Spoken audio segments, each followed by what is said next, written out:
वो स्क्रीन पे दिख रहा होगा। So then you are asking explaining one NLM question 69. Okay. Okay. Most of you might have a doubt on that, so let me explain that. इसके बाद हम लोग WP को आगे बढ़ेंगे। DPP1 NLM का जो आपको दिया गया था,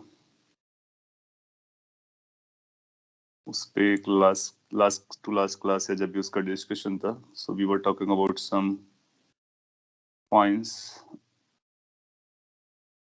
उसको क्लैरिफाई कर देता हूँ। There was a question 69 you said, yes, yeah. ये जो लास्ट के क्वेश्चंस है ना, they are really good ones, like 69 आपका हो या फिर इधर 70 आप ट्राई करेंगे और 71 से लेकर के 73 तक एडवांस लेवल के क्वेश्चंस हैं। और अगर आपको इनमें हार्डशिप जाता है तो उनका भी हम लोग डिस्कशन सेशन लगा सकते हैं। So since you have asked this, let me quickly complete this first. इस पे मैंने कुछ बताया था, वो आपके पास सोल्यूशन होंगे, मैंने भेजा होगा आपको, बस उनको वॉच करना है। मैं जस्ट एक्सप्लेन करता हूँ why I wrote those things and not anything any other thing. So ऐसा क्यों, उसके पीछे तो वो यहाँ पर सिचुएशन में क्या है, पहले तो अपने को फिगर समझना होता है और फिगर को समझाने के लिए वो लैंग्वेज लिखता है। तो बाकी कई सारी चीजें अपने को फिगर से समझती हैं, सपोर्ट के लिए अपने को ये देखना होता है। यहाँ पर समझने के बाद आपको ये पता चला कि ये जो ए ब्लॉक है वो ग्रुप में है, सी में एक ग्रुप बनाया गया है, बी ब्लॉक को सी के ऊपर रखा गया है, फ्रिक्शन नहीं है, स्मूथ है। और साथ ही साथ एक सी ब्लॉक है, सी एक स्टाइलिश बना हुआ इस तरह का ब्लॉक है। सो यू विल फाइंड कि हमारे पास 3 बॉडीज हैं, एक बॉडी ए है, दूसरा बॉडी बी है, तीसरा बॉडी सी है। और हमको ऑल 3 का एफबीडी बनाने का, अगर आपने सॉल्विंग देखा होगा जो हम लोगों ने डिस्कस किया था, तो मैंने यही किया होगा कि ए का एफबीडी बनाया होगा, बी का बनाया होगा, सी का बनाया होगा, अपने को यही करना होता है। इसके बाद उनकी इक्वेशंस बनी होंगी। जब फ्री बॉडी डायग्राम बना रहे होते हैं, फोर्सेस दिखाने होते हैं, फोर्सेस में कांटेक्ट वाले फोर्स लग रहे होते हैं और नॉन कांटेक्ट ग्रेविटी होता है। Old concept still there. जब आप ए का एफबीडी बनाओगे तो आपको ए के एफबीडी में एक एमजी लगेगा, वो दिखाने का, ऊपर से स्ट्रिंग से कनेक्टेड है वो लगाने का, फिर यहाँ से 2 कनेक्शंस दिख रहे हैं, टच कर रहा है, तो वहां पर नॉर्मल रिएक्शन आना चाहिए। फिर मैंने एक नॉर्मल रिएक्शन को नहीं दिखाया था, उसका रीजन बताया होगा आपको। तो आप देखोगे कि जब इसको रिलीज करोगे तो ए नीचे जाएगा, क्योंकि यहाँ फ्रिक्शन वगैरह नहीं है, तो ए नीचे जाएगा एमजी की वजह से। जैसे ही ए नीचे जाएगा तो सी को नीचे कंप्रेस करेगी स्ट्रिंग एक्स्ट्रा, और ये वाली स्ट्रिंग इधर टेंशन देगी, क्योंकि ये पुली जो है वो सी से कनेक्टेड है, तो सी पर ये टेंशन आने वाला है। This is how we visualize की मोशन कैसे चलने वाला है। Visualization is the first step, then only we can draw the free body diagram, then only we can write the Newton's law, then only we can write the constant relation, and then lastly we need to solve. So string पर C block पर क्या हुआ होगा, C block को कुछ extra push मिला होगा, तो वो तो पुश यहाँ से नॉर्मल रिएक्शन बैलेंस कर ले जाएगा। लेकिन ये जो टेंशन मिला है, ये टेंशन हॉरिजॉन्टल फोर्स हो जाएगा सी में, तो अपने को ये पता चलेगा कि सी इधर एक्सेलरेट करने लगेगा, क्योंकि अगर किसी में हॉरिजॉन्टल फोर्स लगाते हो तो वो मूव करते हैं, तो ये एक्सेलरेशन सी का हो जाएगा। अब देखो, अगर एक्सेलरेशन सी का हो जाता है तो फिर इन 2 कॉन्टेक्ट्स ऑफ ए में किसमें नॉर्मल रिलेशन आएगी? नॉर्मल रिलेशन दोनों पे साइमल्टेनियसली नहीं आ सकती, क्यों? क्योंकि ये फ्री टू मूव है। तो सिंस ये फ्री टू मूव है, तो ऐसा हो सकता है कि दोनों तरफ नॉर्मल रिलेशन ना हो, और ऐसा होगा कि एक तरफ नॉर्मल रिलेशन आएगा। दोनों तरफ नॉर्मल रिलेशन साइमल्टेनियसली नहीं आ सकता है, क्यों? क्योंकि ये टाइटली फिट नहीं है। हाँ, अगर ये टाइटली फिट होता तो फिर दोनों पुश कर रहे होते। अब आपको और क्लियर हो रहा होगा, that means normal relation will be either at one side और no side. It can't be at both sides simultaneously as long as it is free to move, not fitted. Fitted होगा तो फिर आएगा दोनों तरफ से। कैसे डिसाइड करना है कि कौन से साइड पर आएगा? तो आपके पास कई सारे ऑप्शन है। आप ग्राउंड से देखोगे तो ये सी आगे जा रहा होगा और ए आगे जाना नहीं चाहेगा तो ए वहीं रुका रहेगा, तो फिर पीछे वाला पोर्शन आकर के ए को पुश करेगा, तो फिर ए भी मूव करेगा। दैट मीन्स नॉर्मल रिएक्शन केवल यहाँ पर दिखेगा, तो वो मैंने ड्रॉ किया होगा ए पर, उसका mg ड्रॉ किया होगा, उसका टेंशन ड्रॉ किया होगा, ये ए की स्टोरी एफबीडी हो गया। फिर इसके बाद बी का एफबीडी बनाया होगा, बी के एफबीडी में क्या लगेगा, केवल टेंशन लगेगा, mg और नॉर्मल रिएक्शन लगेंगे, दैट्स डन, फ्रिक्शन है ही नहीं, ग्राउंड के रिस्पेक्ट में बना रहा है, everything with respect to ground. फिर सी को ग्राउंड के रिस्पेक्ट में बनाना है, उसका mg, उसका नॉर्मल, यहाँ का नॉर्मल का रिवर्स, यहाँ के नॉर्मल का रिवर्स, और ये टेंशन वाले फोर्सेस, हॉरिजॉन्टल वर्टिकल उसका ड्रॉ किया होगा। सबसे ज्यादा लास्ट में इंपॉर्टेंट गिरा था कि हमने को एक्सेलरेशन में रिलेट करना था, तो अगर ये सी का एक्सेलरेशन था तो बी का एक्सेलरेशन हम लोग इधर लिखेंगे, क्योंकि बी का टेंशन इधर था तो बी इधर जा रहा होगा ग्राउंड के रिस्पेक्ट में। व्हाट अबाउट ए, ए को जब आपने देखा होगा तो ए नीचे भी जा रहा होगा, इधर भी जा रहा होगा। नीचे का एक्सेलरेशन अगर हम ए मान लेते हैं, तो ये जो एक्सेलरेशन आएगा वो AC के बराबर आएगा। क्यों? क्योंकि साथ साथ चलेगा इस डायरेक्शन में, constant relation is just like एक ब्लॉक रखा हुआ, एक आगे ब्लॉक रखा हुआ, आप इसको पुश करते हो तो दोनों साथ साथ चलते हैं, सो हॉरिजॉन्टल के एक्सेलरेशन बराबर रहेंगे। सो ए के ये एक्सेलरेशन हो गए थे, बी का एक्सेलरेशन क्या था, बी का एक्सेलरेशन आपने इधर लिखा, सी का एक्सेलरेशन इधर आया, और फोर्सेस लिखा करके F equal to M A लगा दिया सभी केसेस के लिए। Apart from F equal to M A, आपको एक और चीज की जरूरत पड़ी होगी कि इन एक्सेलरेशंस में आपस में क्या रिलेशन चल रहे हैं, जो कि मोस्ट कंफ्यूजिंग या फिर मोस्ट टफ पार्ट गया होगा डाइजेस्ट करने के लिए। सो इन एक्सेलरेशंस में रिलेशन निकालना है, ए बी सी के आपस में लिंक है। तो आप देखोगे कि अगर ए नीचे जाएगा तो बी आगे भी जाएगा। सो लेकिन अगर हम सी के फ्रेम पे जाएंगे तो हमको सिचुएशन ज्यादा अच्छे से समझ में आएगी। अब सी हमारे लिए रेस्ट पर हो गया, तो इट्स लाइक कि फिक्स्ड हो गया। अब आप देखो, अगर ये फिक्स्ड है, ये फिक्स्ड है, ये फिक्स्ड है, पूरी बाउंड्रीज फिक्स्ड है, तो फिर जितना ये आगे जाएगा उतना ये नीचे जाएगा। सो हम लोगों को ये क्लेम करना था कि समेशन टी डॉट ए लगाना है अपने को, और विद रिस्पेक्ट टू सी लगाना है। Why not with respect to ground? Ground से भी आप लगा सकते हो, लेकिन फिर आपको फिर ग्राउंड से एक्सेलरेशन लिखने पड़ेंगे सभी के, और उनको यूज करना पड़ेगा। लेकिन वहां पर आपको ये भी देखना होगा कि ग्राउंड के रिस्पेक्ट में क्या ये बराबर चलेंगे, क्योंकि ग्राउंड, ये जो प्लेटफॉर्म हमारा वो भी मूव कर रहा है, तो इस प्लेटफॉर्म से चीजें हमको क्लियरली नजर आएंगी। सी के रिस्पेक्ट में आप बी का एक्सीलरेशन लगाओगे तो ये रिवर्स करके मिल जाएगा, इसको रिवर्स करके मिल जाएगा। सो कुछ ऐसा बना होगा कि सी के रिस्पेक्ट में बी कैसा दिखेगा, बी के पास एक्सेलरेशन आएगा ए बी प्लस ए सी, और ए के पास कैसा एक्सेलरेशन आएगा, ए के आपके पास ए सी इधर था और ए इधर था, ये रिवर्स करके मिलेगा तो ए सी मिलेगा, और इधर टेंशन टी है, इसका इधर टेंशन टी है, दैट्स डन। अब देखोगे ए सी कैंसिल हो गए, और वैसे भी आप समझ रहे हो जब सी के रिस्पेक्ट में आओगे तो आपको ये हॉरिजॉन्टल चलता हुआ नजर नहीं आएगा, तभी ये ए सी कैंसिल आउट हो गए। लेकिन वर्टिकल चलता हुआ नजर आएगा तो ये ए रहेगा, दैट्स डन। नाउ अब T dot this equal to 0 करो तो वो रिलेशन मिल जाएगा। तो रिलेशन क्या आना चाहिए, हमारा रिलेशन कुछ आएगा कि acceleration of A must be equal to acceleration of B plus acceleration of C. आपसे एग्जाम में केवल इतना पोर्शन पूछ सकता है जो कि इंपॉर्टेंट है। सो एफबीडीज, एक्सेलरेशंस, कंस्टेंट रिलेशन, और उसका यूज करके इसको सॉल्व करते हैं, ऐसा मैंने आपको एक्सप्लेन किया था। इसके बाद और भी क्वेश्चंस हैं, 70 है, 72 है, इनको अगर आपको डिस्कस करना तो हम लोग अलग से सेशन लेंगे, क्योंकि इनको आपको डिटेल में बताना पड़ेगा, जल्दी में बताएंगे तो आपको कुछ पार्ट्स कम समझेगा। So we can spare a lecture on that, not an issue, so we can plan. अभी के पर होल्ड कर लेते हैं, क्योंकि वर्क एनर्जी को आगे बढ़ाते हैं, because in this upcoming weekend आपका टेस्ट भी है जिसमें WP रहेगा, so we need to have some content for that too. आपने लिखा है if we have time question number 70 को ब्रीफ में समरी देने का। ब्रीफ में अगर आपने पूछा तो इस पे भी वही है, ये आपका जो प्लैंक है ना, ये जो वेज है, ये वेज भी मूवेबल होगा, आपको देखना होगा ये मूवेबल है या फिक्स्ड है। So wedge C is kept on this, block B is kept on wedge C, another block is inserted this. अपने को ये रीड करना है कि क्या वो सी मूव करता है या फिक्स्ड है।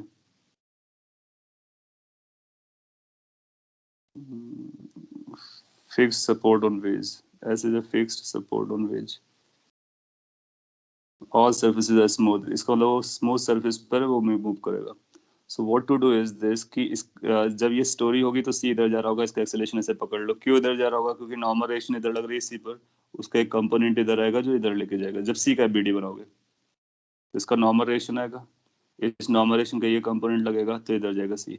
जिस तरह से ये सी वाला एक्सेलरेशन आपने लिया था, फिर आप क्या करो, इसी सी का फ्रेम ऑफ रेफरेंस ले लो. तो जब आप सी का फ्रेम ऑफ रेफरेंस लोगे तो ये आपको स्टेशनरी हो जाएगा सी. शूडो लगाना स्टार्ट कर देंगे इस वाले पोर्शन में. तो जब आप शूडो लगाओगे तो इस पर भी शूडो लगाना होगा, बी पर एज वेल एज ए पर.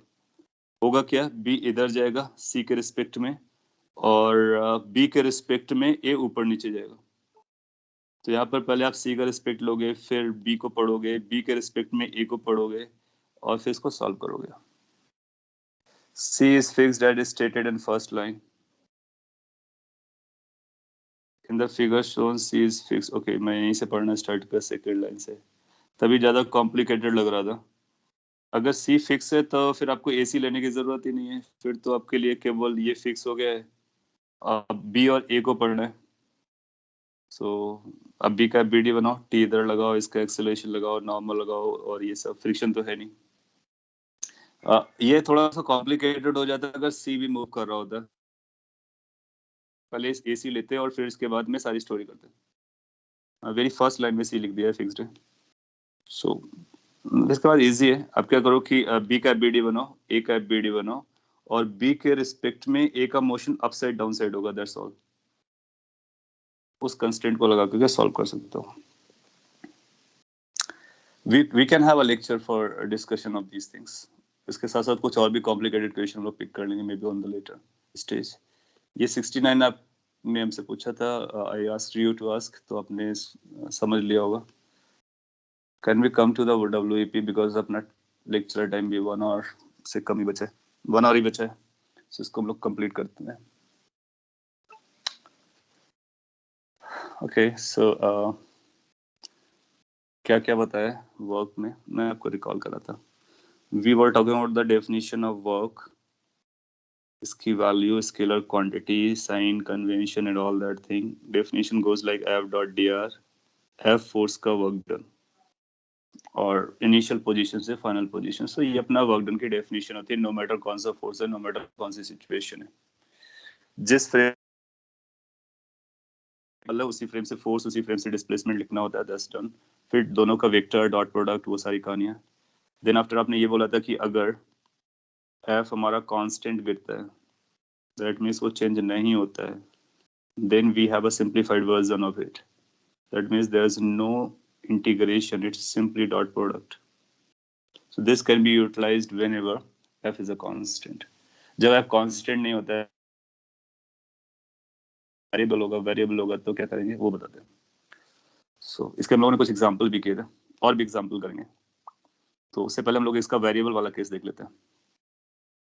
सो यहाँ पर लिखना मैं स्टार्ट करता हूँ. इफ f is variable,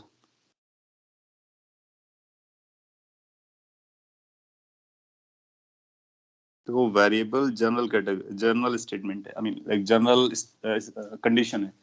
और वेरिएबल के अंदर कांस्टेंट वाला टर्म आ जाता है, लेकिन कांस्टेंट के अंदर वेरिएबल नहीं. सो जब कभी कांस्टेंट बोला जाए, इसका मतलब ये केवल और केवल कांस्टेंट में लगेगा. तो जो फॉर्मूला वेरिएबल के लिए बनाया जाए तो वो कांस्टेंट के लिए भी वैलिड होता है. So constant is a particular case of general case called variable. So point is कि अगर आपको कुछ याद रखना है तो ये जो हम लोग लास्ट में ड्रॉ करने वाले हैं ये याद रख लो. तो फोर्स वेरिएबल होगा तब भी वो ट्रू हो जाएगा, और कांस्टेंट होगा तब भी वो करेक्टली एप्लीकेबल होगा. So if f is a variable, then तो वर्क डन कितना होता है, w is equal to integration f dot dr. That's it. फिर आप बोलोगे कि इसको और भी सिंप्लीफाई करके देखते हैं ना कैसा दिखता है, तो इसको और भी सिंप्लीफाई करने की कोशिश करते हैं. ना f वेरिएबल है तो किसका फंक्शन है उस पर डिपेंड करेगा. क्या टाइम का फंक्शन है, पोजीशन का फंक्शन है, किस चीज का फंक्शन है. तो अगर ये पोजीशन का फंक्शन होगा तो किस तरह से जाएगा, या टाइम का होगा तो किस तरह से जाएगा. तो हम लोग एज्यूम करते हैं कि जो f होगा, पहली बात तो ये वेक्टर है तो इसके कंपोनेंट्स होंगे. एक एक्स कंपोनेंट आएगा, एक वाई कंपोनेंट आएगा, एक जेड कंपोनेंट आएगा। अभी हम लोग सिंपलिसिटी के लिए आई कैप जे कैप के कैप यूज कर रहे हैं, क्योंकि आई कैप जे कैप के कैप एक जो कोऑर्डिनेट सिस्टम होता है उसमें डायरेक्शंस फिक्स्ड रहती है। आगे चल करके हम लोग जब सर्कुलर कोऑर्डिनेट सिस्टम को यूज करेंगे या सिलेंड्रिकल या स्फेरिकल को यूज करेंगे तो आप पाओगे कि उसकी डायरेक्शन भी बदलेगी। तो वहां पर स्टोरी और भी कॉम्प्लिकेटेड होगी मैथमेटिकली, बट लॉजिक वही रहेगा। तो यहाँ पर एफ एक्स हमारा वेरिएबल हो सकता है, एफ वाई वेरिएबल हो सकता है, एफ जेड वेरिएबल हो सकता है, लेकिन आई कैप कांस्टेंट है, जे कैप कांस्टेंट है, के कैप कांस्टेंट है, क्योंकि ये फिक्स्ड डायरेक्शंस है। सो लेट्स से हमारा फोर्स ऐसा दिया गया है, हमको डॉट प्रोडक्ट परफॉर्म करना है, तो अपने को दूसरा वेक्टर भी लिखना पड़ेगा। हम आर आर एक पोजीशन वेक्टर होती है, और पोजीशन वेक्टर को हम लोग लिखते हैं एक्स पोजीशन आई कैप, वाई पोजीशन जे कैप, जेड पोजीशन के cap. You remember position vector जब आपको वेक्टर्स में बताया गया था, या डिस्प्लेसमेंट वेक्टर। तो अगर हमने ओरिजिन से चले थे और एक्स कोऑर्डिनेट तक गए हैं, तो एक्स वाई जेड अगर हमारा फाइनल कोऑर्डिनेट है और इनिशियल ओरिजिन रहा होगा, तो ये हमारा डिस्प्लेसमेंट वेक्टर भी बन जाएगा, और अदरवाइज इसको हम पोजीशन वेक्टर कह सकते हैं।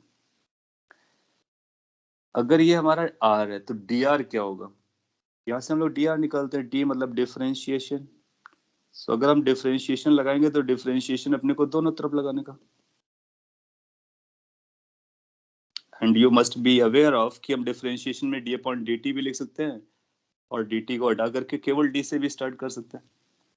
तो इसलिए इसको जनरल डेफिनेशन डिफरेंशिएशन कह सकते हैं, विदाउट एनी रेफरेंस और रिस्पेक्ट। सो डी आर की वैल्यू क्या बन जाएगी? तो जब कभी अपने को फ्यूचर में डी आर लगाना पड़े, डिफरेंशियल डिस्प्लेसमेंट, तो differential displacement in X direction plus differential displacement in Y direction plus differential displacement in Z direction. Now you see, मैंने आई कैप को अनटच्ड रखा, बाहर निकाल दिया। क्यों? क्योंकि जब इसका डिफरेंशिएशन ये करोगे तो आई कैप एक कांस्टेंट था, और आप जानते हो डिफरेंशिएशन में कांस्टेंट बाहर आ जाता है।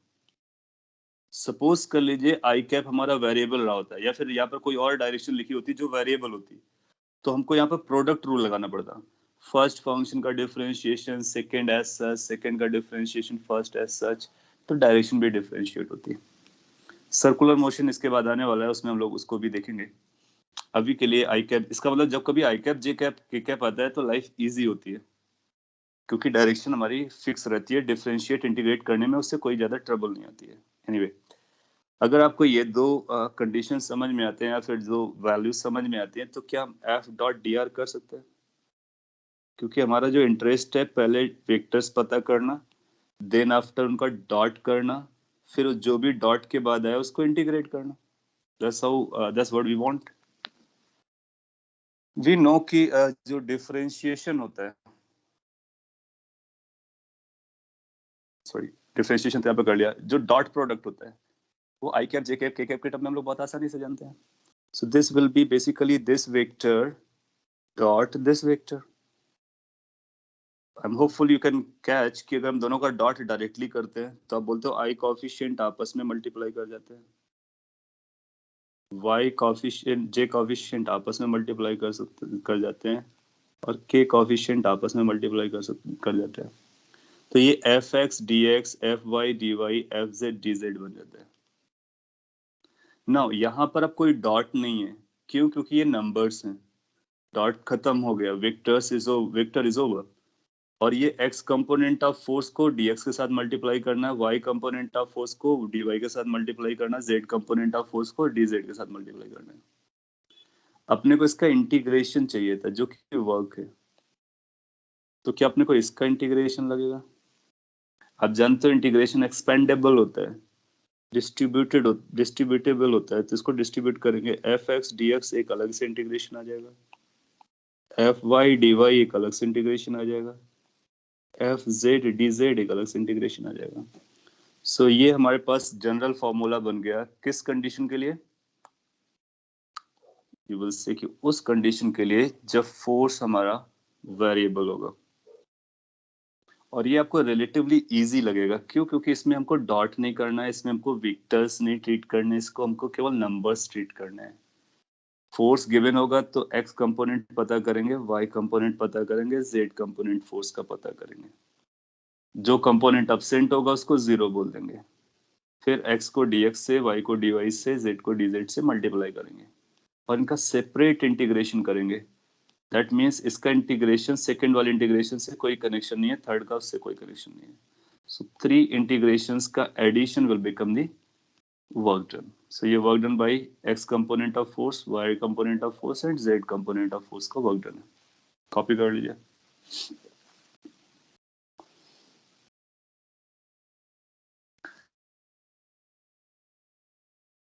Now onwards you need to remember this thing.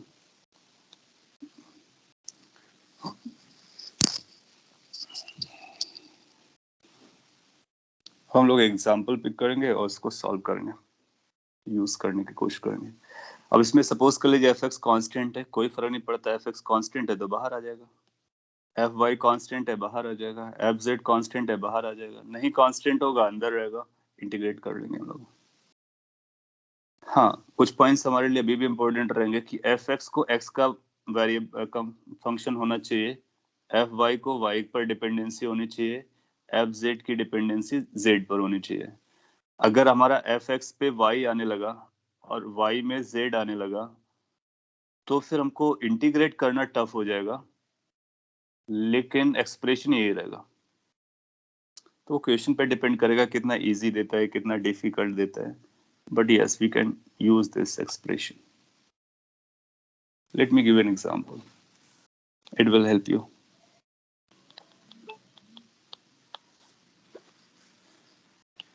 Example से पहले कुछ और बताता है इसके बारे में। ऐसा कुछ बताता है कि इंटीग्रेट कर रहे हैं, अपने को लिमिट की जरूरत पड़ेगी। अगर अपने को लिमिट की जरूरत पड़ेगी सो सभी के अपनी अलग अलग लिमिट्स आएंगे। तो आपको ऐसा बताया जाएगा कि जब आपने फोर्स लगाया तो ऑब्जेक्ट का डिस्प्लेसमेंट हुआ and object has displaced from one location to another location. First location के अपने एक्स वाई जेड कोऑर्डिनेट्स होंगे, फाइनल लोकेशन के भी अपने एक्स वाई जेड कोऑर्डिनेट होंगे। जो यहाँ पर लिमिट लगने वाली है वो एक्स कोऑर्डिनेट की लगने वाली है क्योंकि ये dx है। सो एक्स कोऑर्डिनेट की लिमिट यानी x का जो इनिशियल पोजीशन होगा और x का जो फाइनल कोऑर्डिनेट होगा वो लगेगा। सेकंड में आपको y का इनिशियल कोऑर्डिनेट और y का फाइनल कोऑर्डिनेट लगेगा। लास्ट में अपने को z1 z2 लिखना होगा, that means z coordinates limits बनाएंगे। So how the limits goes independent है, x अपना अलग रहेगा, y अपना अलग रहेगा, z अपना अलग रहेगा। सो उस तरह से हम लोग कनेक्ट कर सकते हैं कि लिमिट्स हमारी कैसे जाने वाली हैं। आपने लिखा है this is true when f is constant also. Yes, तो ये हमेशा ट्रू रहेगा f कांस्टेंट हो या वेरिएबल हो। So that's more general. Constant होगा तो ये भी कर सकते हैं जो ऊपर लिखा था, और ये भी कर सकते हैं। वेरिएबल होगा तो केवल यही करेंगे, ये नहीं करेंगे। What if these forces are as a function of time? या that's a good point. So time का फंक्शन होगा तो हम लोग कुछ आइडेंटिफाई करेंगे। फॉर्मूला हमारे पास ये है, फिर हम t को x को रिलेट करने की कोशिश करेंगे। आगे चल करके हमारे पास और भी टेक्निक्स आएंगी तो उसको हम t को भी हैंडल कर पाएंगे। तो वो एग्जांपल हम लोग बाद में पिक करेंगे, अभी हम लोग x को पहले डील कर लेते हैं। For the root, we know that, for example, x can be function of time, etc. But are there quantities x cannot be function of? But are there quantities x cannot be function of? देखो time का या फिर velocity का या कोई और function आएगा उसके लिए हमारे पास आगे रूल्स आने वाले हैं, क्योंकि हम इस वर्क को एनर्जी से लिंक करेंगे। When we are linking with energy so there will be velocity, then there will be time involvement, so we can have some way out. So पहले इसको पोजीशन वाला समझते हैं, इसके बाद वो भी आ जाएगा। So example, let me place some example like this. Short में लिखता हूं मैं, लेट आपको एक फोर्स दिया गया F और फोर्स आपके पास से 2i cap plus 4y j cap plus 3z square k cap, ऐसा फोर्स आपको दिया गया। ये फोर्स किसी ऑब्जेक्ट पे लगता है, सो ऐसा लिखते हैं let force this displaces an object from location A, let's say that has the coordinates as 5 comma 2 comma 0 to B, which is let's say 6 comma 0 comma 3. सो ये फोर्स लग रहा था और एक बॉडी जो डिस्प्लेस हो रही है वो ए से बी हो रही है. Find its work done.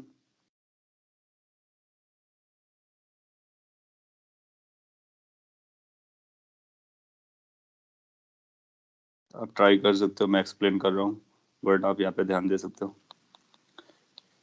Now यहाँ पर वर्क डन जो हम लोग को निकालना है उसके लिए हम एफ डॉट आर नहीं करेंगे. ऐसा अगर आपने किया वो रॉन्ग हो जाएगा. Why it will be wrong? Because कि जो आपका फोर्स है वो कांस्टेंट नहीं है क्योंकि उसके साथ वाई कोऑर्डिनेट और जेड कोऑर्डिनेट इन्वॉल्व हो रहे हैं. So this will be wrong. That's what is the basic point you need to consider. ये हम तभी लगा सकते हैं जब ये इंश्योर हो कि फोर्स हमारा कांस्टेंट है. So how to go? आप बोलोगे फोर्स वेरिएबल है तो ये एफ डॉट डी आर हम लोग स्टार्ट करते हैं और आप चाहो तो इसको 3 अलग अलग एस्पेक्ट्स में लिख सकते हो. F X D X plus F Y D Y plus F Z D Z. ये सिंप्लीफाइड वर्जन हम लोगों ने बनाया हुआ है. एक्स कंपोनेंट को अलग से, वाई कंपोनेंट को अलग से, जेड कंपोनेंट को अलग से. तो इस वर्क को आगे चलते हैं. क्या हम एफ एक्स आइडेंटिफाई कर सकते हैं? आई कैप के साथ जो भी है सारा कुछ एफ एक्स है. तो एफ एक्स की वैल्यू 2 आ रही है. डी एक्स कहाँ से कहाँ जा रहा है? ए लोकेशन से बी लोकेशन. तो X location, X coordinate is changing from 5 to 6. So ये पहला टर्म बन रहा है. Then after we need to talk second term plus fy. How much fy we can catch? Which is 4y. dy.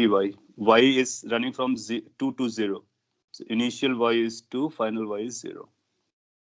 Then lastly, 3z square dz.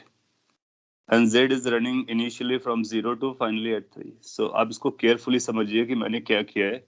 और एक बार आपने ये बना लिया, then after it's a matter of calculation. Anybody can perform these integrations with basic knowledge of integration. और इसका एक answer आ जाए. एक आंसर आपने -17 जूल बताया, अगर इसका आंसर -17 आता है तो अपना ही आंसर हो जाएगा.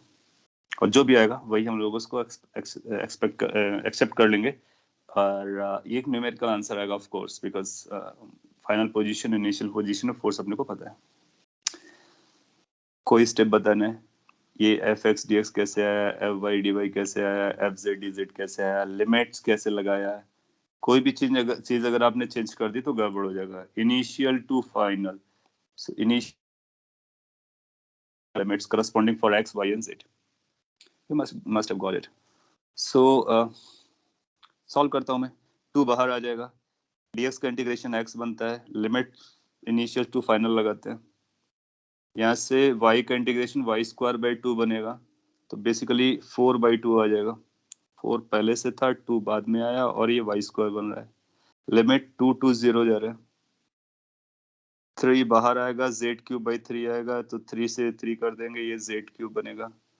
लिमिट 0 से 3 जाएगा. Calculation has to be performed very carefully and as per the rule.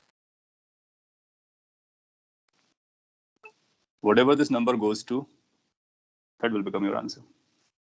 Now इस नंबर को पता करने के लिए आप लिखोगे ये 2 है, ये 6 - 5 है, ये भी 2 है, ये 0 का स्क्वायर -2 का स्क्वायर है, and this is 1, so it's going like 3 का क्यूब minus 0 का cube. Slowly you will be approaching to the right answer. So it's going to be 2, that's going to be -8, and that's going to be 27.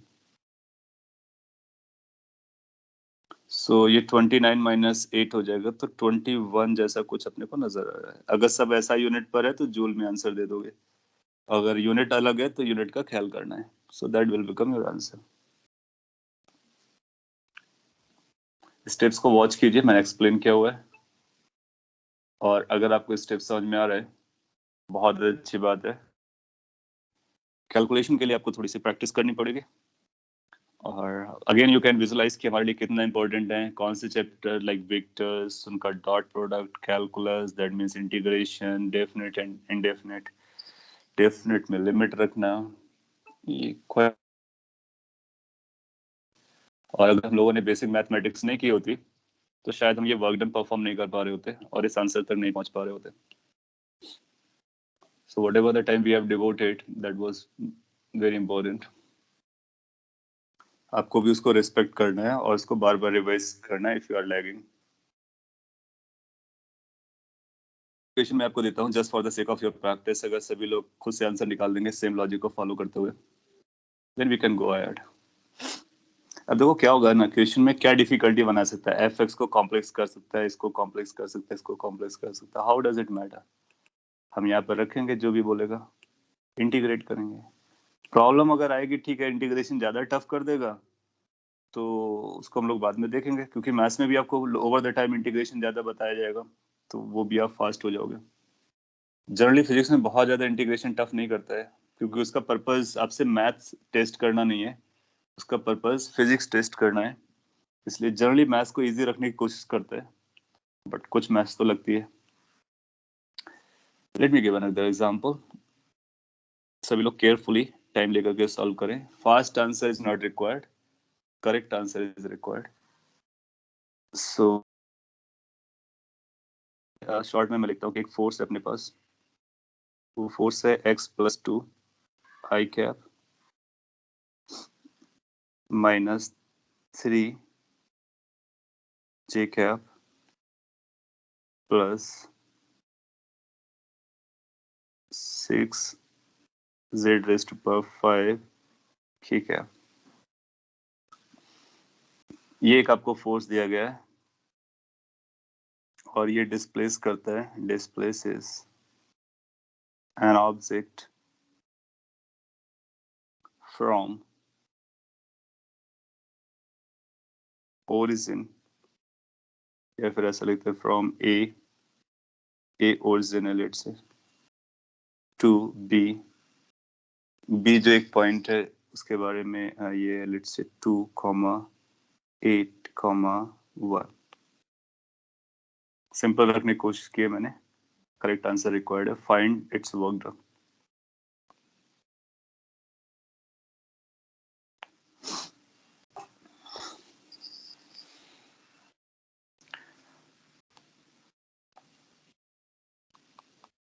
Waiting for a minute. You can solve.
Okay, -17 आपने बता रहे हैं.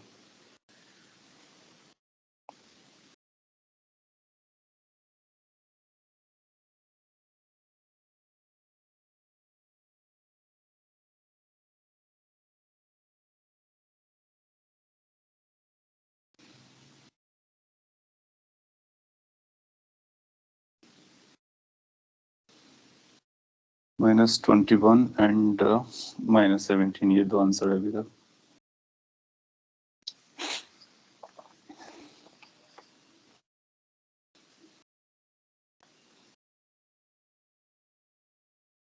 Okay मैं proceed कर रहा हूँ. अब देखिए आपके स्टेप्स कहाँ तक प्रॉपर जा रहे हैं, कहाँ पर आपको इशू गिरा है.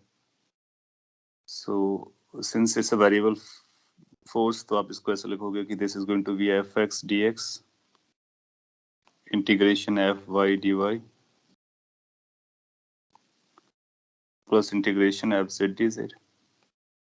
इसको कंपेयर करा लीजिए F X I F X F Y J F Z K से। सो यू विल गेट की एफ एक्स की वैल्यू आपको एक्स प्लस टू मिल रही है। इसको इंटीग्रेट करना है, एक्स कोऑर्डिनेट आपका 0 से 2 तक जा रहा है।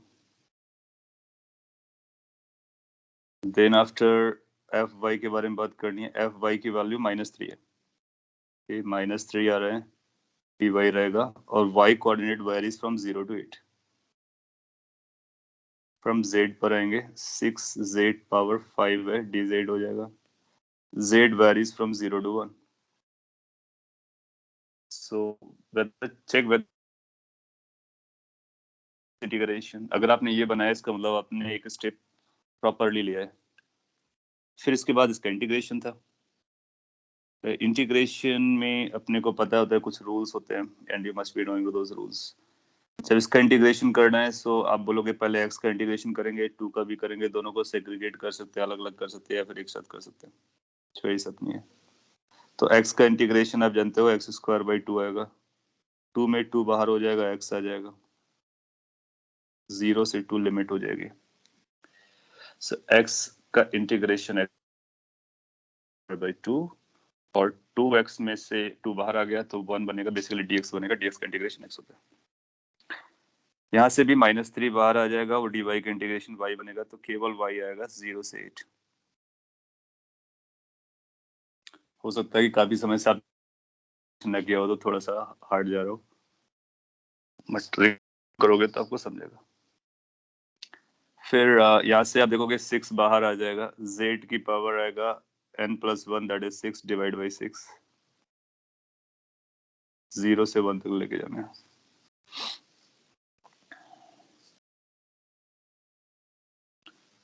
After taking this carefully, then you'll find कि अब इस पे जहां भी x आ रहा है वहां पे 2 रखना है, बाद में उसको 0 रखना है। तो x की जगह 2 रखोगे तो 2 का स्क्वायर बाई 2 बनेगा, प्लस 2 इंटू 2 बनेगा, माइनस, अब आप 0 रखोगे तो 0 आ जाएगा डायरेक्टली, क्योंकि ये भी 0 बनेगा, ये भी 0 बनेगा, -3 8 -0, final limit minus initial limit, that's how we go, 1 raised power 6 minus 0 raised power 6। इतना सब लिखना नहीं होता है, आप जल्दी से स्टेप ले सकते हो, आप जस्ट एक्सप्लेनिंग की किस तरह से वर्क करता है। जीरोस को आप एलिमिनेट कर सकते हो। Then after it will be like 2 square by 2, that is 2, 2 plus 2, that 2 into 2, that is 4, minus 24 plus 1, so ये 6 हो जाएगा, 7 हो जाएगा, 7 minus 24, so इसको 7 को कम कर दोगे तो -17 का कुछ नजर आ रहा है, so -17 जूल आप इसको आंसर कर पाओगे। लेट मी चेक, आपके कई लोगों ने आंसर -17 दिया है, गौर, और अगर आप -17 नहीं निकाल पा रहे हैं, चेक द स्टेप, कौन सा स्टेप आपको बॉदर कर रहा है, अभी आप बोल सकते हो, मैं उसको डिटेल में बताता और भी उसको एक्सप्लेन करते हुए, सो दैट कि आप उसको डाइजेस्ट कर सकें, in case you are getting, that's perfect. So किसी भी वेरिएबल फोर्स को हम लोग इस तरह से इंटीग्रेट कर लेंगे, बट ये इंटीग्रेशन को परफॉर्म करने में हमारे पास कुछ लिमिट्स हैं। वो लिमिट्स ये हैं कि ये x का फंक्शन रहे, ये y का रहे, या कांस्टेंट रहे, ये z रहे या कांस्टेंट रहे। आप देखो यहाँ पे y वाला कांस्टेंट था, तब भी हमारा आंसर वही आ गया, x वेरिएबल था, z वेरिएबल था, सो कोई भी वेरिएबल हो, कोई भी कांस्टेंट हो, चलता है ना। सिचुएशन बहुत टफ हो जाती है अगर मान लीजिए हम y से मल्टीप्लाई कर देते हैं यहाँ पर, तो क्या होता है कि यहाँ पर y आ जाता, और अब सिचुएशन इसलिए चैलेंजिंग हो जाती है कि हम इसको y को कैसे ट्रीट करेंगे, और ये इंटीग्रेशन को हम परफॉर्म नहीं कर पाते, नहीं कर पाते। उसके लिए फिर आपको कुछ वो और एडिशन कुछ बताएगा, कुछ ऐसा बताएगा कि y और x में क्या रिलेशन है, फिर y को x के टर्म में आप यहाँ पे रखेंगे, फिर इंटीग्रेट करेंगे। सो अगर कोई मिक्स करके देगा तो फिर आपको एक रिलेशन देगा, या तो डायरेक्टली रिलेशन देगा, या फिर आपको निकालने का कोई ऑप्शन देगा, सो वहां से आप पता कर सकते हैं। सो वेरिएबल केस का ये बेसिक केस हुआ। So you let me summarise again, work done की ये डेफिनेशन होती है। कांस्टेंट फोर्स के लिए आप ये यूज करते हो, वेरिएबल के लिए यूज कर सकते हो। दोनों के एग्जांपल्स आपने देखे। Now we can go ahead. और अब क्वेश्चन हमारा वेरिएबल फोर्स का हो या कांस्टेंट फोर्स का हो, हम बता सकते हैं कि क्या चलने वाला है।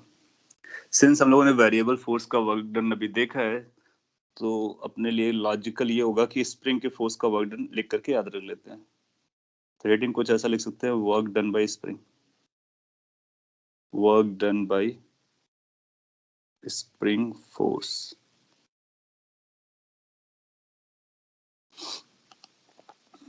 और कभी भी स्प्रिंग के वर्क डन की जरूरत पड़ेगी तो इसी पॉइंट को हम लोग यूज किया करेंगे। सो सिचुएशन में बनाता हूँ। सिचुएशन कुछ ऐसा है कि लेट्स से ये अपने पास सीलिंग है या फिर बाउंड्री है या फिर वॉल है और something like that. There is a spring connected with this and there is a block, and this block is placed on a surface. So ये जो ब्लॉक है उसका मास m दिया गया है, स्प्रिंग कांस्टेंट k दिया गया है। स्प्रिंग फोर्स का वर्क डन तभी आएगा जब आप इसको मूव कराओगे। पहले सिंपलिसिटी के लिए हम लोग समझ लेते हैं कि ये मेन पोजीशन है, रिलैक्स्ड पोजीशन है। एंड यू पीपल नो कि मेन पोजीशन के टाइम पर एलोंगेशन या कंप्रेशन कितना होता है। तो आपको पता है कि इसमें एलोंगेशन और कंप्रेशन 0 होता है। फिर आप क्या करते हो कि इस पे कोई बाहर से फोर्स लगाते हो, बाहर से एक्सटर्नल फोर्स, और इस एक्सटर्नल फोर्स को लगा करके आप you are bringing this particle somewhere there. तो दैट्स द फाइनल पोजीशन। और ये जो फाइनल पोजीशन है, लेट से वो एक्स है या फिर एक्स नॉट है। तो इस एक्स नॉट के टर्म में अपने को आंसर देना है। So block is moving from location A to B. Block is moving from location B. Now if you look carefully, when block goes from A to B, तो block पर कौन कौन से फोर्स लग रहे थे? एक एक्सटर्नल फोर्स लग रहा था, एक स्प्रिंग का फोर्स लगेगा जो कि बैकवर्ड डायरेक्शन में लगेगा फ्यूचर में, एक ग्रेविटेशनल फोर्स लगेगा और एक नॉर्मल फोर्स लगेगा।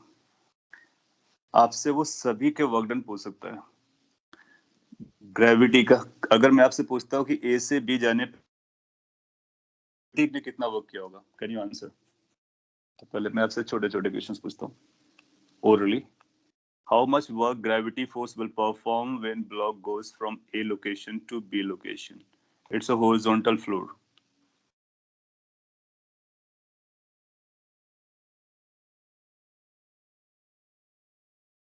As soon as I said it's a horizontal, that means vertical displacement is 0. And since vertical displacement is 0, gravity will do no work. Good.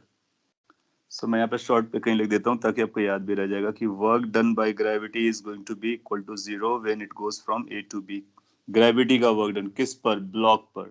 तो जो हम लोग वर्क डन लिख रहे हैं वो ब्लॉक्स पर लिख रहे हैं। सो ग्रेविटी फोर्स ब्लॉक पे कोई वर्क नहीं करेगा। कुछ और भी आपसे पूछ लेते हैं। How much work done by the normal reaction is going to be in this process A to B. So work done on the block bye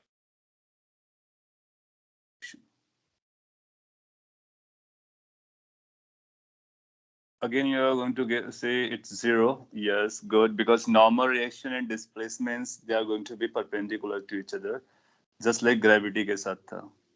तो ये भी 0 हो जाएगा। फिर आपसे ये पूछ सकता है what is the work done by force. जो एक्सटर्नल फोर्स लगाया उसका वर्क डन कितना होगा।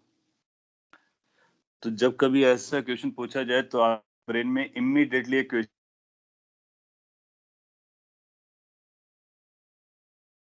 है, whether it is a constant or not. Yes, तो वो आपको पहले सर्च करना है whether that force is a constant or not. Suppose कर लीजिए वो कांस्टेंट है। So if F is constant, then अगर वो कांस्टेंट नहीं बोलेगा तो आप ये बोलोगे कि हम बता नहीं पाएंगे। आप पहले हमको ये क्लियर करके बताइए F कैसा है। F is going to be constant force होता है, force और force की डायरेक्शन में डिस्प्लेसमेंट x नॉट, ये आंसर हो जाएगा. So these are the work done on the block by various forces acting on the block.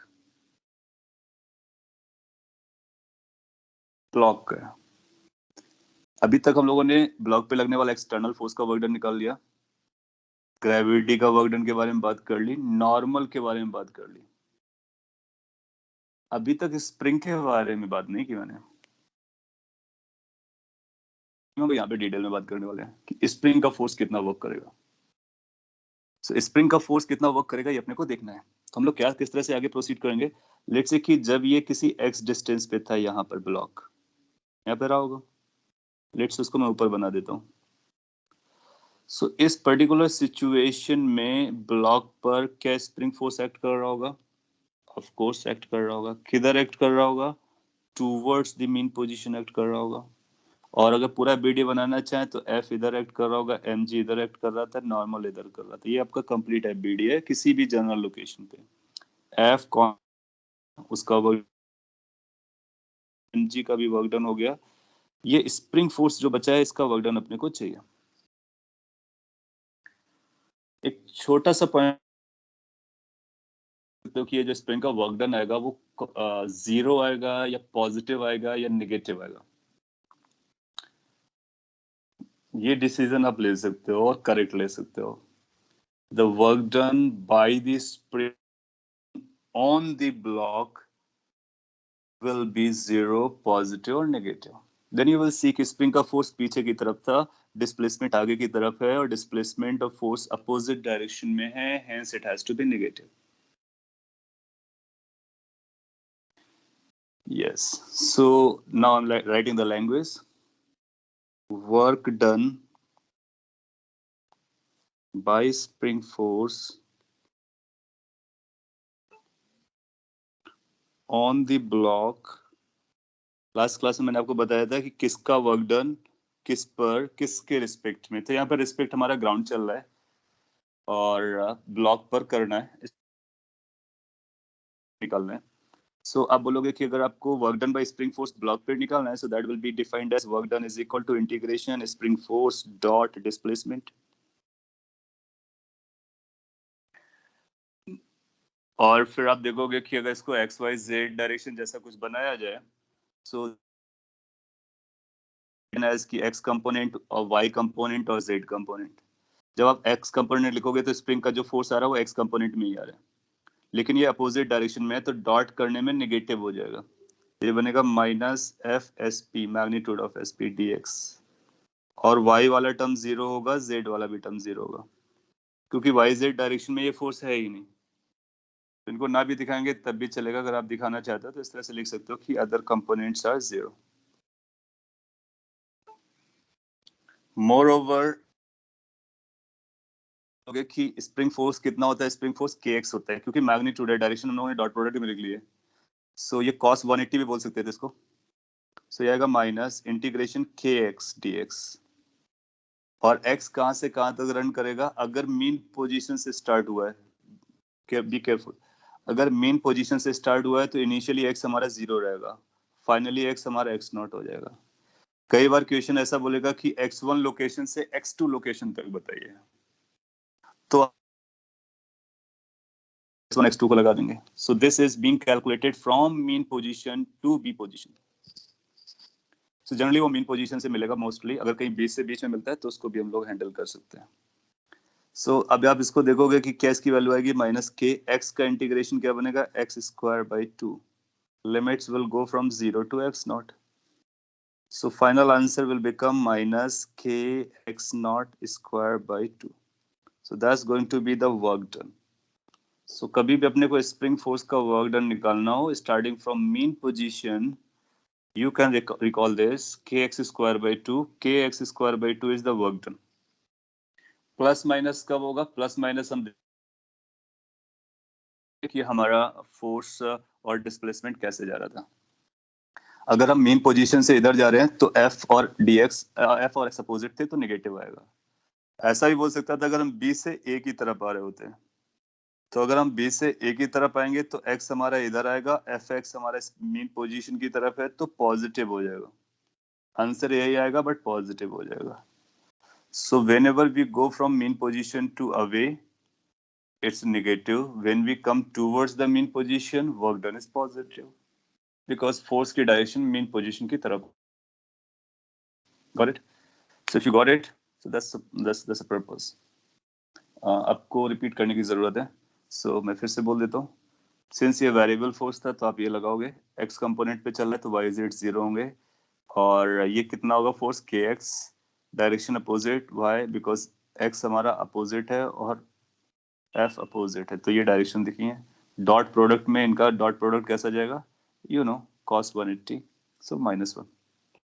फिर एक्स का इंटीग्रेशन एक्स स्क्वायर बाई 2, तो फाइनल आंसर हो गया हमारा के एक्स स्क्वायर बाई 2. हमने इसको एक्स नॉट लिखा हुआ है, आप चाहो तो इसको एक्स लिख सकते हो. तो के x square by 2 work done होता है, प्लस माइनस हम डिसाइड करेंगे सिचुएशन को देख करके. नोट कर लीजिए. मैं एक छोटा सा सिमिलर टाइप का एग्जांपल देता हूँ न्यूमेरिकल. अगर आपने उसको सही से आंसर किया तो आई कैन थिंक ऑफ कि आपको स्प्रिंग का वर्क डन निकल करके आता है. फिर हम लोग आगे बढ़ जाएंगे. सो आप ग्रेविटी के वर्क डन को जानते हो, mgh होता है प्लस माइनस. नॉर्मल रेशन के वर्क डन को जानते हो, जनरली जीरो रहता है, बाकी फ्रेम पे डिपेंड करता है. और कांस्टेंट फोर्स का वर्क डन जानते हो, स्प्रिंग का आपने डिटेल में निकाला, दैट मींस इस पे लगने वाले सभी फोर्सेस का वर्क डन आ गया. टोटल वर्क डन पूछेगा तो सभी को सम कर देंगे. So let me pick an example. Let's say situation कुछ ऐसा है. Let me draw picture so that कि कम लिखना पड़े. ये अपने लिए horizontal ground है और यहाँ पर एक सपोर्ट सिस्टम है, वॉल है, यू कैन थिंक ऑफ, और एक स्प्रिंग है. और आपने क्या किया, स्प्रिंग को कंप्रेस करके रखा हुआ है यहाँ पर. ये एम मास का ब्लॉक है और ये के है. एम और के बारे में बताएंगे आपको. ये इसकी लोकेशन है इनिशियल, ये इसकी रिलैक्स्ड लोकेशन है. सो this is the main position. और अभी आपने उसको होल्ड कर रखा है कंप्रेस करके, छोड़ोगे तो आगे आएगा. और ये हमारे लिए ए लोकेशन है, ये बी लोकेशन है. ए से बी के बीच का जो गैप है लेट से वो 10 सेंटीमीटर है. वैल्यूज कुछ ऐसी हैं. एम की वैल्यू 2 kg का मास है और के की जो वैल्यू है दैट इज 50 न्यूटन पर मीटर. क्वेश्चन है कि if block is released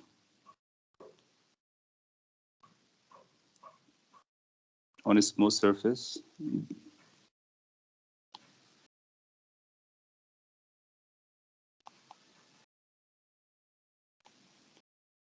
then find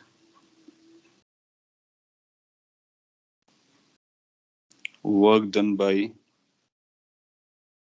a spring force on the block when block goes from location A to location B. ये आगे भी जाएगा लेकिन हमने A से B तक ही इसको रिस्ट्रिक्ट कर दिया है. मतलब A से B तक ही अपने को पूछा गया है, आगे कहानी अपने को नहीं सोचनी है. ट्राई कीजिए और साथ जो भी प्रॉपर को बताना है.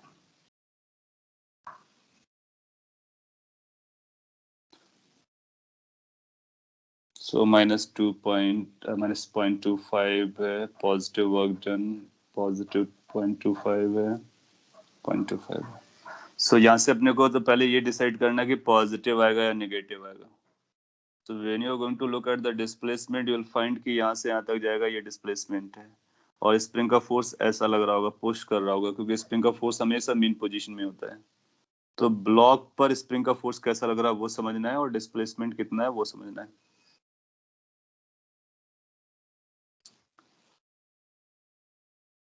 पॉजिटिव आएगा, ये अपने को समझ में आ गया, तो हम लोग लिखेंगे वर्क डन. तो जब कभी एक मेन पोजीशन इन्वॉल्व होगा दैट मींस 0, तो फिर हम डायरेक्टली ऐसा लिखेंगे W is equal to K X not square by 2 with a positive sign,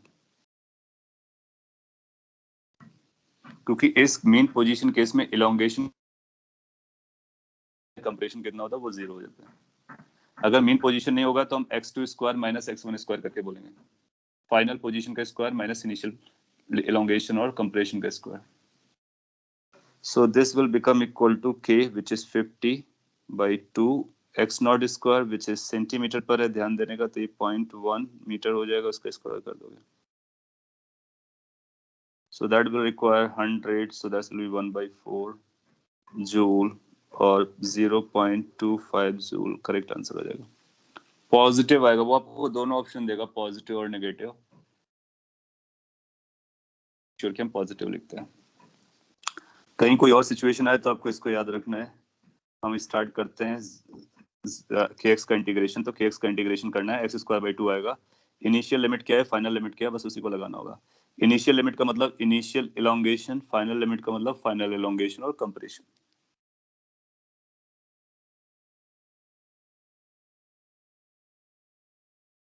so 1 by 4 हो या फिर 0.25 हो, दोनों करेक्ट हो जाएंगे। गुड, सो स्प्रिंग का फोर्स का वर्क डन निकाल सकते हो और वो अपना आंसर हो जाएगा। यहाँ पे जो एक्स नॉट होता है ना, वो x not basically final location कह सकते हो आप। तो जनरलाइज फॉर्म में फॉर्मूला क्या हो जाएगा कि जनरलाइज फॉर्म में फॉर्मूला कुछ ऐसा हम लिख सकते हैं, k by 2 x final square minus x initial square, जहां पर एक्स फाइनल एक्स इनिशियल ये क्या है, इलोंगेशंस एंड प्लस माइनस अपने को डिसाइड करना पड़ेगा कि वो कैसे गया, मीन पोजीशन से दूर गया तो नेगेटिव रहा होगा, मीन पोजीशन की तरफ आया तो पॉजिटिव रहा होगा। तो ये इस तरह से हम जनरलाइज निकाल सकते हैं। इनिशियल और फाइनल में से कोई भी अगर मीन पोजीशन हुआ तो फिर ऐसा बन जाएगा।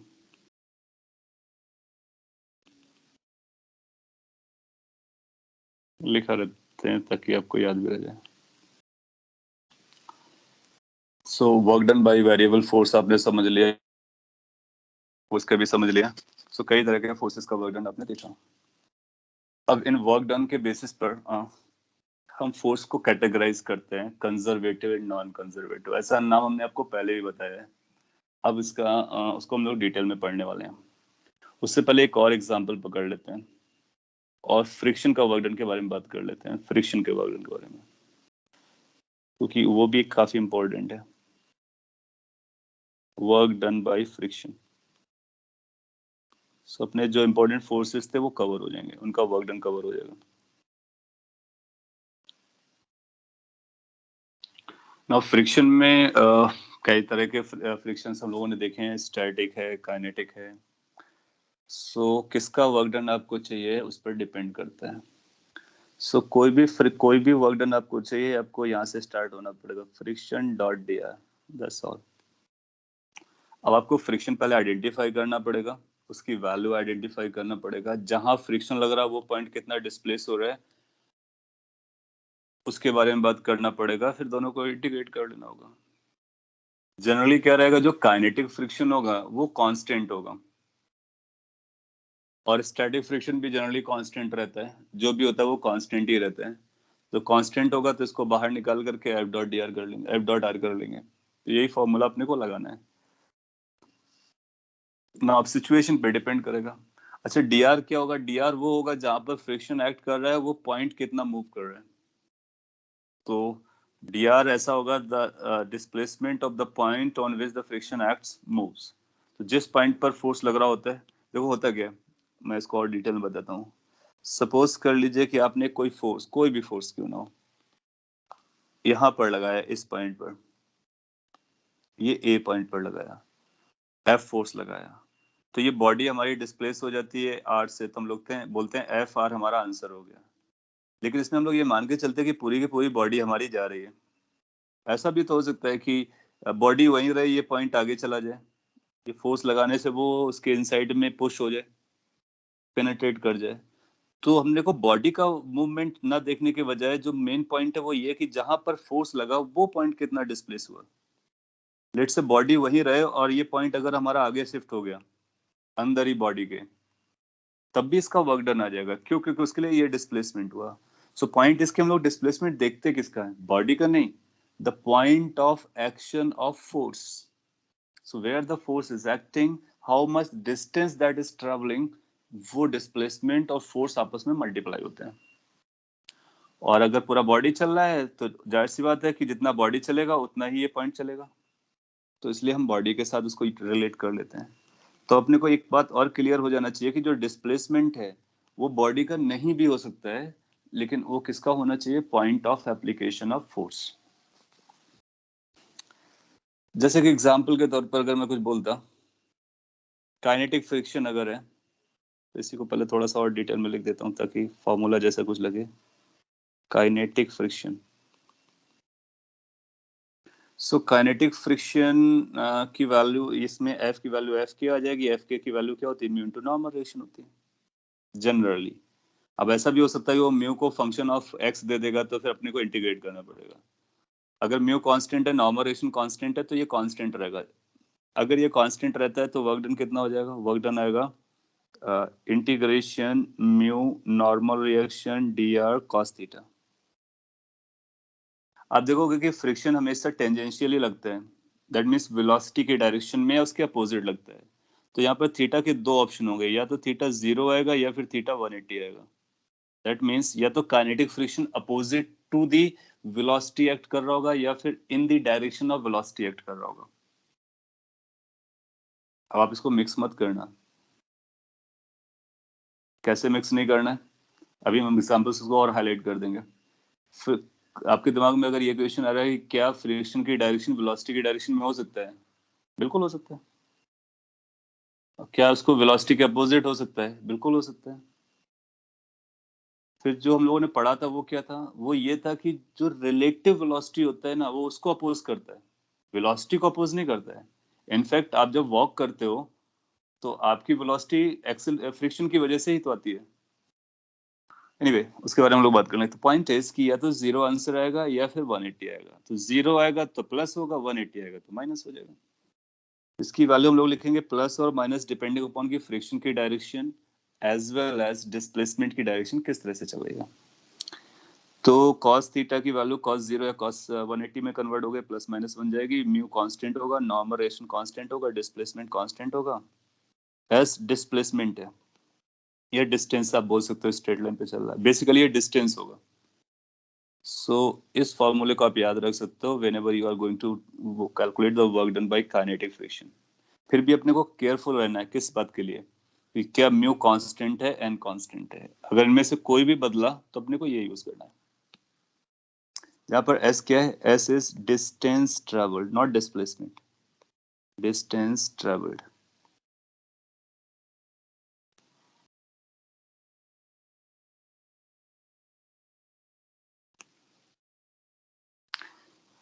कॉपी कर रहे हैं एग्जांपल में, इसको कैच करते हैं। तो काइनेटिक फ्रिक्शन का जो वर्क डन हो सकता है वो ये सबके बराबर होता है, पता कर सकते हैं।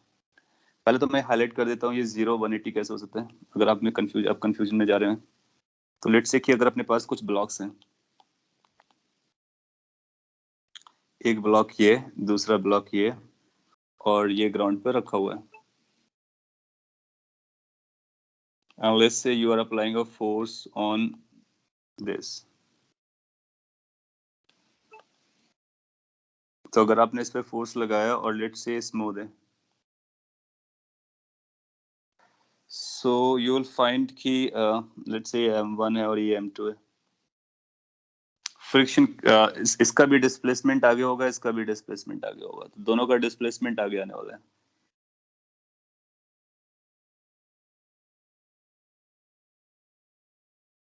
To look for small m, then you will realise कि स्मॉल m पर फ्रिक्शन किधर लगेगा। सो कैन यू आइडेंटिफाई कि स्मॉल m पर फ्रिक्शन किधर लगेगा, फॉरवर्ड और बैकवर्ड। फिर हम कैपिटल m2 पर, स्मॉल m का मतलब m1 पर। So what will be the direction of friction on M1? Option है forward और backward.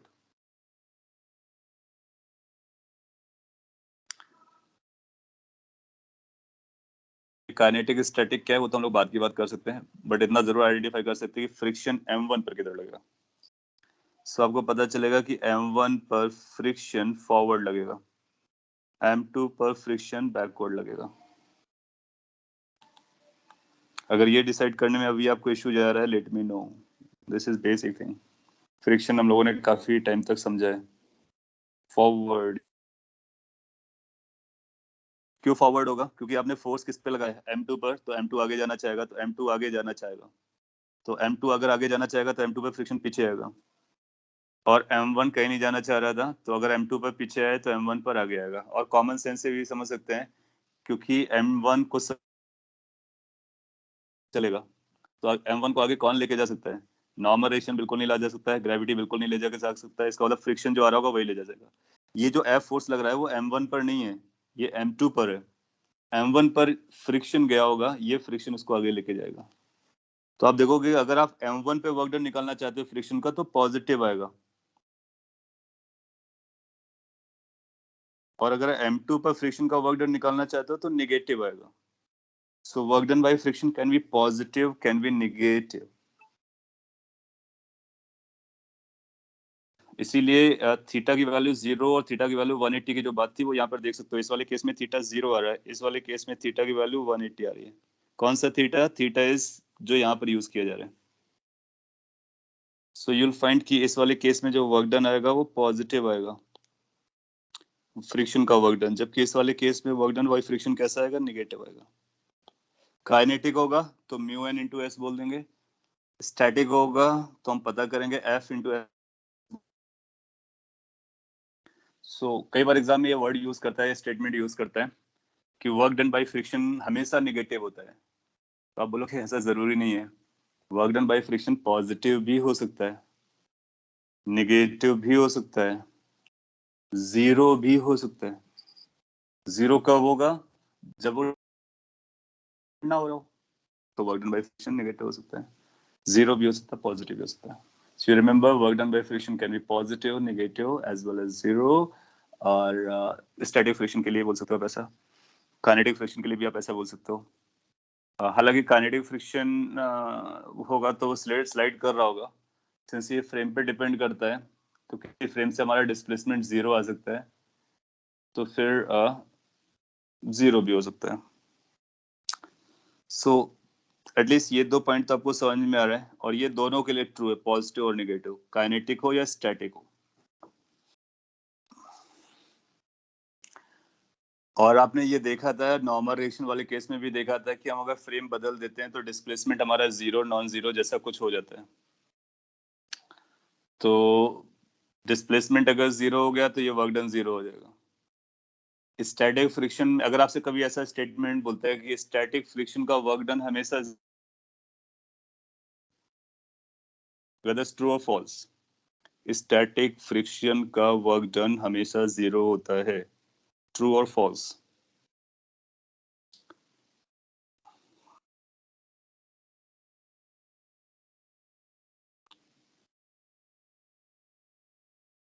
Work done by static friction is always zero.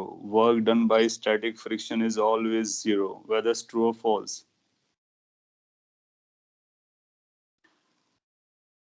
आपके सामने लिखा हुआ है।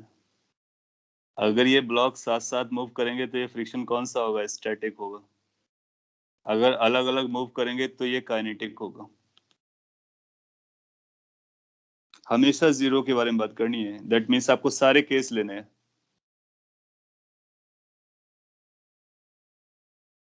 क्या आपको ये समझ में आ रहा है कि ये भी स्टैटिक हो सकता है? बिल्कुल हो सकता है, अगर दोनों साथ साथ चलेंगे, रिलेटिव मूव नहीं करेंगे तो।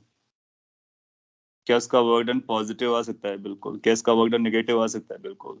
तो क्या स्टैटिक फ्रिक्शन का वर्क डन हमेशा जीरो रहता है? No. So it's a false statement. So work done by static friction can be positive, can be negative, can be zero. तो इस स्टेटमेंट को हम लिख देते हैं, क्योंकि स्टैटिक का मतलब आपके दिमाग में स्टैटिक होता है, स्टैटिक का मतलब आप रेस समझते हो, रेस समझने में प्रॉब्लम हो जाती है, इसको हाईलाइट करना बनता है। Work done by static friction can be zero, positive or negative. It's not always zero, it's not always positive, it's not always negative. Similarly kinetic friction के बारे में बात कर सकते हैं. काइनेटिक फ्रिक्शन का वर्क डन पॉजिटिव आ सकता है और नेगेटिव आ सकता है.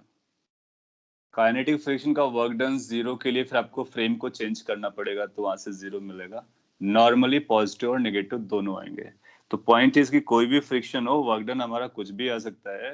वो इस बात पे डिपेंड करता है कि फ्रिक्शन किधर लग रहा है, डिस्प्लेसमेंट किधर लग रहा है, ये जो फ्रिक्शन लग रहा है स्टैटिक है या काइनेटिक है, कितना डिस्प्लेसमेंट चल रहा है, उन सब बातों पे डिपेंड करता है. ये पॉइंट ज्यादा इंपॉर्टेंट है, क्योंकि अगर आपने सही से नहीं पढ़ा है तो आपको स्टैटिक का मतलब रेस्ट समझ में आता है. रेस्ट का मतलब फिर आपको ऐसा लगा कि ये तो रेस्ट है, रेस्ट का मतलब डिस्प्लेसमेंट जीरो है, तो इसका मतलब वर्क डन जीरो है. ऐसा बिल्कुल नहीं है. क्यों नहीं?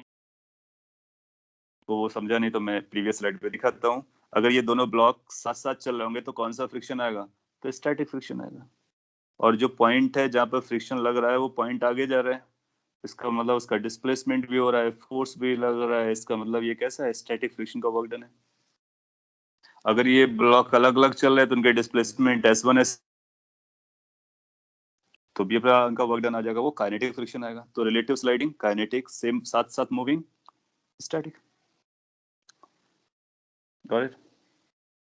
You must. तो ये फ्रिक्शन के वर्क डन के बारे में थोड़ी सी कहानी है. एक लास्ट एग्जांपल हम लोग बियर कर सकते हैं अगर थोड़ा सा टाइम स्पेंड करना चाहें आप तो.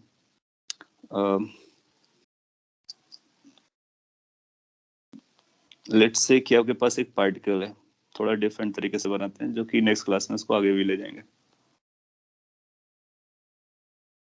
वर्क डन को पाथ से लिंक करने की कोशिश कर रहे हैं. लेट्स से टॉप व्यू है ग्राउंड का, एक्स वाई हॉरिजॉन्टल फ्लोर को इंडिकेट करता है. आपके पास एक m मास का पार्टिकल है जो कि ओरिजिन पे था, उसको आप यहाँ से ले जा करके यहाँ पर लेके आते हैं ए लोकेशन पर, फिर ए लोकेशन से ले जा करके इसको बी लोकेशन तक लेके आते हैं. So this mass particle has to move in this way, और ग्रेविटी इनटू द स्क्रीन है अंदर की तरफ, बिकॉज ये हॉरिजॉन्टल है तो ग्रेविटी परपेंडिकुलर इनसाइड जा रही होगी. कोऑर्डिनेट है वो a,0 है, और b का जो कोऑर्डिनेट है वो a,b है. ये जो सरफेस है वो रफ है. फ्रिक्शन कोएफिशिएंट म्यू, और म्यू दिया गया है सरफेस और ब्लॉक के बीच में. सो लेट हॉरिजॉन्टल सरफेस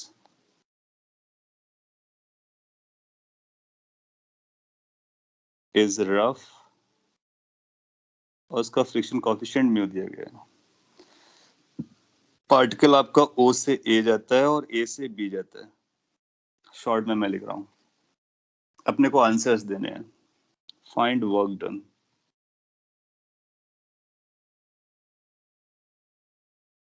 किसका?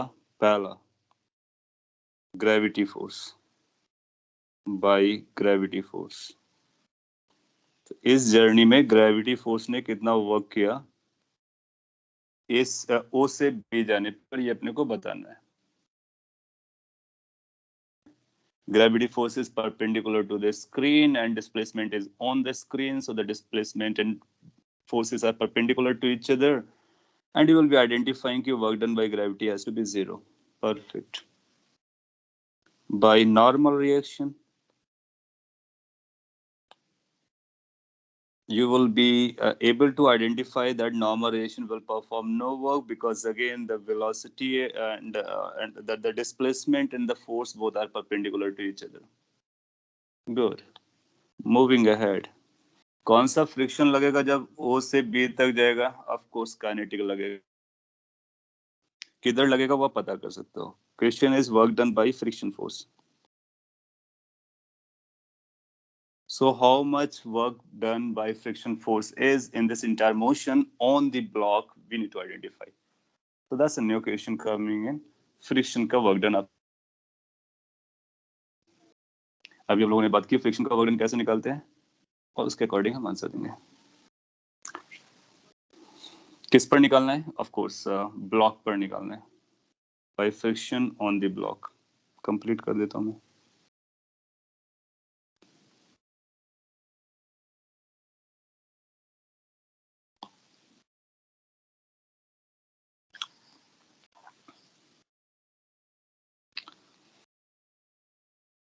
यहाँ पर आपको 2-3 इंपॉर्टेंट पॉइंट्स समझ में आएंगे, आपको 2 मिनट और बियर करना होगा। सो मैं आपको सॉल्व करके बताता हूँ कैसा।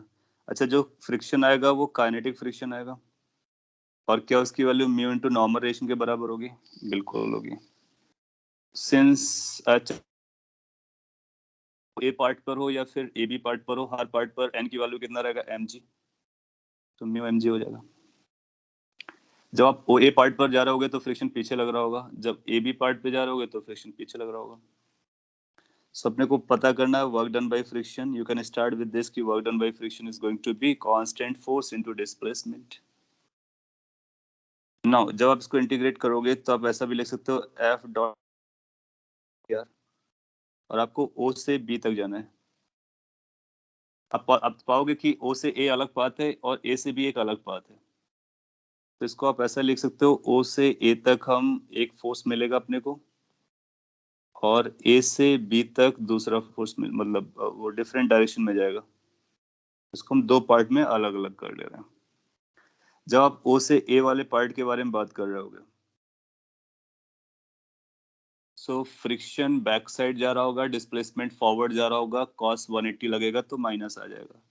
फ्रिक्शन कांस्टेंट होगा तो बाहर आ जाएगा, और इनटू डिस्प्लेसमेंट, डिस्प्लेसमेंट हमारा ओ ए लगेगा। cos 0 हो चुका है तो this into O A, that is A.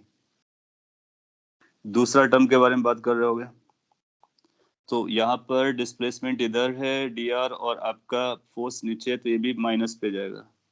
Force constant है और लेंथ कितना कवर कर रहा है? b। when you are going to carry with it, you will find कि आएगा minus fk into a plus b. That means it's going to be like minus mu into normal relation which is mg within the bracket a plus b. वो आपको चार option देगा, 0 plus और minus और something like this. You need to answer it. So हमारा जो final answer आ रहा है वो क्या आ रहा है? ये आ रहा है। अब आप ध्यान से ऑब्जर्व करो तो ये क्या आ रहा है। अगर आपने ये प्रीवियस वाला पढ़ा था, समझा था, तो मैंने क्या लिखा था? Mu into normal reaction into distance travelled. तो ये डिस्प्लेसमेंट नहीं होता है, ये डिस्टेंस होता है, और टोटल डिस्टेंस आपको पता करनी होगी कितना ट्रेवल करता है, और म्यू एन से मल्टीप्लाई करना होगा, प्लस माइनस आप अपने अकॉर्डिंग लगाओगे। यहाँ पर भी देखो ये डिस्टेंस के बराबर आया, एक्चुअल पाथ। इसका मतलब है अगर हमने डायरेक्टली ओ से बी इंटीग्रेट किया होता तो उससे एक अलग आंसर आता है, और इससे एक अलग आंसर आया। मतलब बहुत इंपॉर्टेंट पॉइंट आपको पता चला, फ्रिक्शन का जो वर्क डन है वो इनिशियल और फाइनल पॉइंट्स पर ही डिपेंड नहीं करता है, बल्कि इस बात पर भी डिपेंड करता है किस पाथ से आप बी पर पहुंचे थे। अगर हम यहाँ से जाएंगे या फिर मे बी लाइक हम यहाँ से कहीं से जाते हैं, तो अपने को आंसर हर बार अलग अलग मिलेगा, and that's going to be a very good point. Copy करना है, रखना। क्या याद, कंक्लूजन क्या निकल के आया, इसको हम लोग नेक्स्ट क्लास में हाईलाइट करेंगे। Work done by friction is path dependent. Work done by friction is path dependent.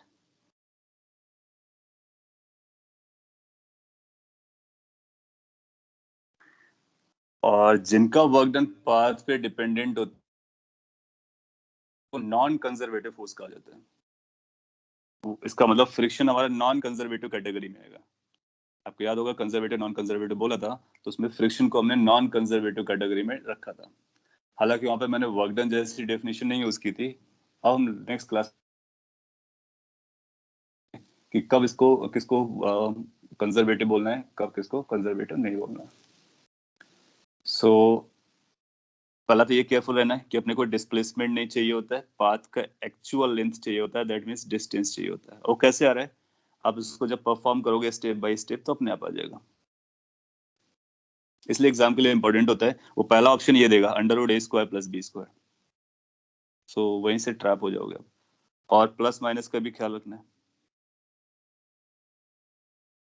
चलेगा। सो आज के लिए हम लोग इतना ही रखते हैं, आपने काफी टाइम स्पेंड किया इस पे।